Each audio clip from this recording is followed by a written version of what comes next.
Okay guys, this is gonna be prone, hip, abducted, internal rotation, okay?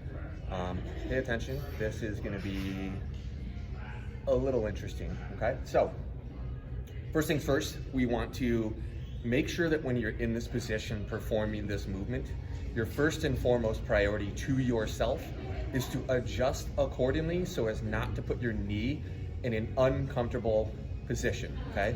Adjust as needed, flex the knee, extend the knee more in order for your knee to not be uncomfortable.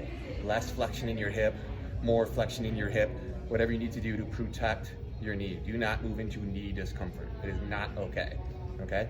Having said that, next movement is to put this band around sort of the arch of your foot here, okay? Now I'm going to be lying face down.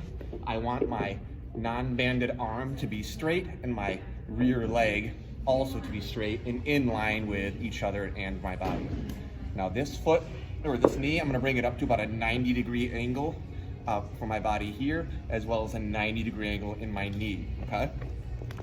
All I want to do is just gently pull this band so that I get into a nice sort of passive stretch here, okay? Now, this is gonna be called the pull part of this. I'm pulling my foot with the band, like moderate to gently, and then I'm also driving my heel up toward the ceiling with intent so that it feels like I'm contracting this area in my hip here, okay? So it's this sort of position, because the second part of this move is gonna involve my foot pushing down against the band and my knee pushing down into the ground.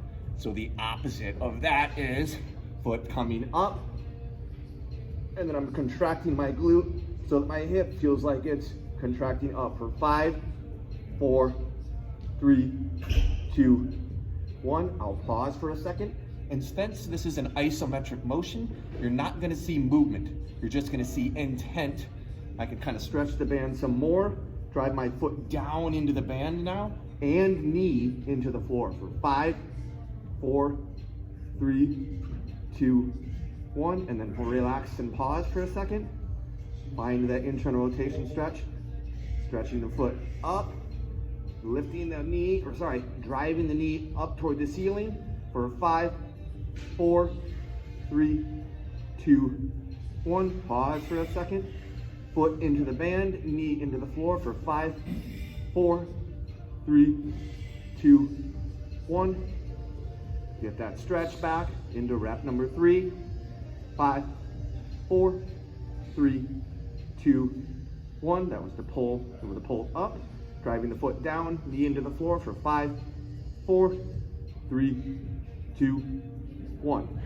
Okay, so that was 3 reps with obviously not a lot of motion because it's an isometric movement. We're just trying to create a nudge each rep of extra capsular ability to internally and externally rotate in the hip, okay? So this is prone, hip, abducted, internal rotation, okay?